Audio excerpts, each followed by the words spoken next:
मकान मालिक के घर से बाहर जाते ही किराएदार ने चोरी की वारदात को अंजाम दिया। ग्वालियर में मकान मालिक के घर से बाहर जाते ही उसके किराएदार ने चोरी की वारदात को अंजाम देते हुए लाखों रुपए के सोने चांदी के गहने पार कर दिए, जिसके बाद पुलिस ने तुरंत कार्रवाई करते हुए आरोपी किराएदार को गिरफ्तार कर लिया और चोरी का माल बरामद किया। दरअसल ढाडीपुर थाने में सतेन निवासी गोपालपुरा ने रिपोर्ट दर्ज कराई। उसने बताया कि 2 दिन पहले वह दोपहर के समय घर का ताला लगाकर बाजार गए हुए थे। कुछ देर बाद जब वह घर आए तो देखा कि मकान के जंगला का सरिया टूटा हुआ था और कमरे के अंदर जाकर देखा तो सामान बिखरा पड़ा था। बेड में रखे सोने चांदी की चेन, झुमकी, अंगूठी, चांदी की पायल, बिछिया गायब थे। फरियादी ने बताया कि उसके मकान में 3 माह पूर्व से किराएदार दीपक दुबे रह रहा था। मुझे अपने किराएदार दीपक दुबे पर संदेह है कि मेरी चोरी उसके द्वारा ही की गई।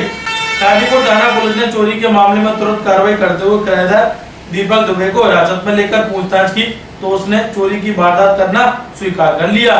पुलिस ने पकड़े गए आरोपी दीपक दुबे से चोरी किए गए गहने भी बरामद कर लिए। जानकारी देते हुए एडिशनल एसपी सुजावल जग्गा ने कहा, गोपालपुरा के फरियादी ने आके थाना थाटीपुर पे रिपोर्ट किया कि वो दोपहर को अपने घर से बाहर किसी काम से गए थे और शाम को जब वापस आए तो उनके घर के जो रूम की ऊपर की खिड़की है वो टूटी हुई थी और ग्रिल सारी निकाल ली गई थी। उसके बाद घर के अंदर जाके उन्होंने जब चेक किया तो उनका कुछ सोने और चांदी का सामान, जिसमें चेन, कुछ पायल और अन्य चीजें थी जो जिसका टोटल वैल्यू अराउंड 2 से 2.5 लाख के बीच में था, उसको उनका घर पे नहीं मिला।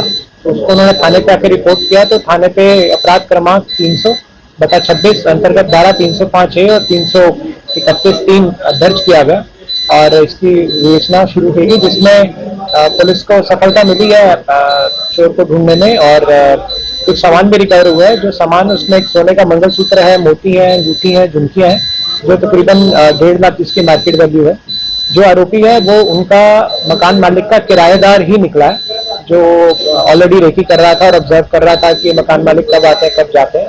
तो उसको गिरफ्तार किया गया है, सामान रिकवर किया गया है और अभी न्यायालय पेश करके इनका PR लिया जाएगा ताकि जो बाकी का सामान है वो भी रिकवर करके फरियादी को वापस दिया जा सके। इसका भी बैकग्राउंड संदिग्ध चेक कर रहे हैं, क्योंकि मकान मालिक का बताना है कि शायद पहले भी इनके घर कुछ चोरी करता रहा होगा, जो कि मकान मालिक को नहीं पता लगा, उसके भी तस्दीक की जा रही है।